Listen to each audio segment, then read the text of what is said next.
né, do conjunto unitário.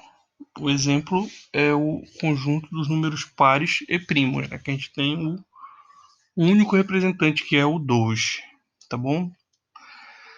A próxima coisa que eu falo para você é sobre o conjunto universo, né? O conjunto universo também tem uma ideia intuitiva. O conjunto universo é o conjunto de todos os nossos valores possíveis, né? Possíveis. Eu te dou um exemplo lá da probabilidade, né? Que é o espaço amostral. Lembra do espaço amostral? O espaço amostral é um exemplo de conjunto universo. Uma coisa importante que a gente tem para falar também é sobre o conjunto das partes. Lembra que na parte passada, né, dessa aula, eu falei que todo elemento pode ser considerado um subconjunto de um conjunto maior? É aqui que tu vai utilizar esse negócio. Observa lá. O conjunto das partes de um conjunto é formado por todos os subconjuntos de A. Isso que eu falei. Todo elemento pode ser considerado também um subconjunto do conjunto maior. E a gente representa esse negócio por P de A, tá, gente? Pode ser P de B, mas sempre pelo P maiúsculo, que a gente já sabe, quando tem esse Pzinho aí, que é o conjunto das partes de um conjunto maior. Então a nomenclatura é essa daí, ó. X, tal que X, olha, entre aspas, tá? Pertence a A. Aí observa só, vou te dar um exemplo logo para tu entender. Olha, o conjunto das partes do conjunto abaixo, que tem dois elementos, 0 e 1, são essas aqui, olha.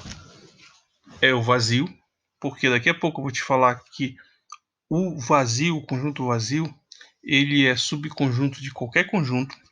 Então a gente tem, olha, o vazio, o elemento 0. Lembra que eu te falei que um elemento ele pode ser considerado também como um subconjunto.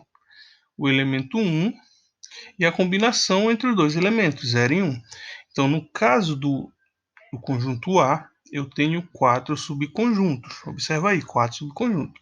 O vazio, o conjunto apenas com o número 0, que é um conjunto unitário, apenas com o conjunto 1 e a combinação entre 0 e 1. Bom, para entender melhor, eu te trago um outro exemplo, 0, 1 e 2. Olha o conjunto das partes lá. É o vazio, porque o vazio ele faz parte de qualquer um conjunto, ou seja, o vazio é subconjunto de qualquer conjunto. Os elementos unitários que são 0, 1 e 2. Subconjuntos. Subconjunto 0, subconjunto 1, subconjunto 2. E aí vem as combinações. Olha. 0 e 1 pode ser 1 e 2, 0 e 2, 0, 1, 2, 3. Ou melhor, 0, 1, 2, quer dizer, não tem o 3.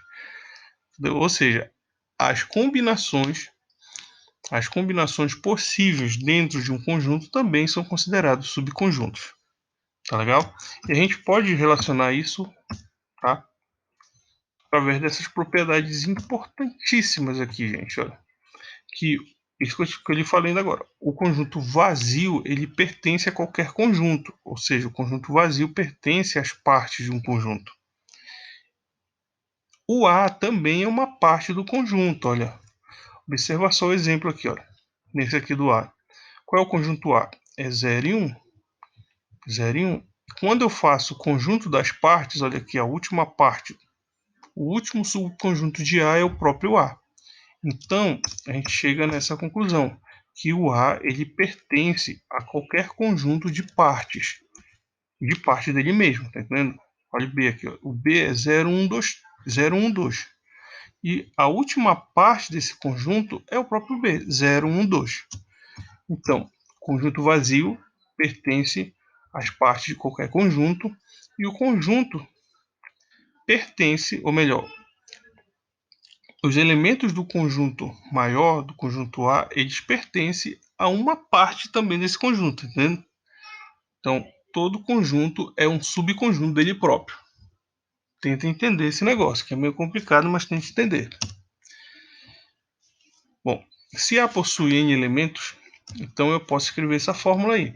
Mas isso fica para a próxima parte do vídeo, tá legal? Para não ficar, tô fazendo um vídeo de 5 minutos para não ficar extenso, para poder compartilhar de uma maneira melhor, tá bom?